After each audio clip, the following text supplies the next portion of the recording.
রাজধানী আগরতলার পর এবার ধর্মনগরেও হাই স্পিড টমটম চালকদের বিরুদ্ধে উঠল দাদাগিরির অভিযোগ।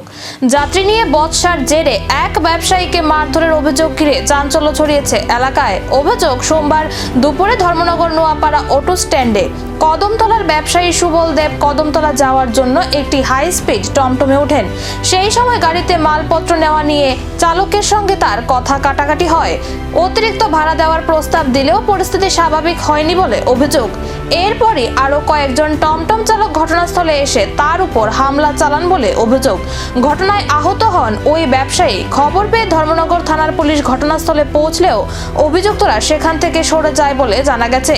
স্থানীয়দের অভিযোগ, কিছু হাই স্পিড টমটম চালকদের বিরুদ্ধে যাত্রীদের সঙ্গে দুর্ব্যবহার, অতিরিক্ত ভাড়া দাবি এবং প্রভাব খাটানোর অভিযোগ দীর্ঘদিনের। ঘটনার পর আহত ব্যবসায়ীর পরিবার অভিযুক্তদের দ্রুত গ্রেপ্তার ও কঠোর শাস্তির দাবি জানিয়েছে। অন্যদিকে পুরো ঘটনার তদন্ত শুরু করেছে পুলিশ।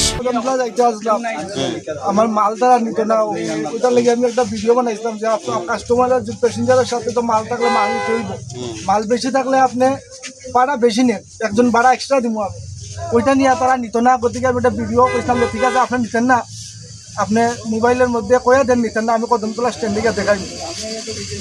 ওই ঘটনা নিয়ে তারা আইয়া আমার ডাকিয়া নিয়ে মোবাইল কাড়িয়া নিচে গিয়ে আমার চেইন নিচে, জিনিসপত্র সব নিচে গিয়ে টাকা ব্যাগুক নিচে, আর খুব মারছে আমার। বড় নিয়ে মারতো আসছিল, অফিস রুমে নিয়েও মারতো। ড্রাইভাররা কি ড্রাইভাররা? টুকটুক হাই স্পিড টুকটুক ড্রাইভাররা, হাই স্পিড টুকটুক ড্রাইভাররা সবাই মিলে মারছে। আমি আমার জান বাঁচানির লাগে আমি রাস্তার পর থেকে উড়িয়া পড়িয়া পড়ছি। তারপরে আমার কদমতলার কিছু মানুষ আইছে, আওয়ার পরে তারা আমার রক্ষা করছে প্রাণে। অভিযোগের সত্যতা তদন্তে স্পষ্ট হবে, তবে প্রশ্ন উঠছে, যাত্রী পরিষেবার আড়ালে কি বাড়ছে দাদাগিরি?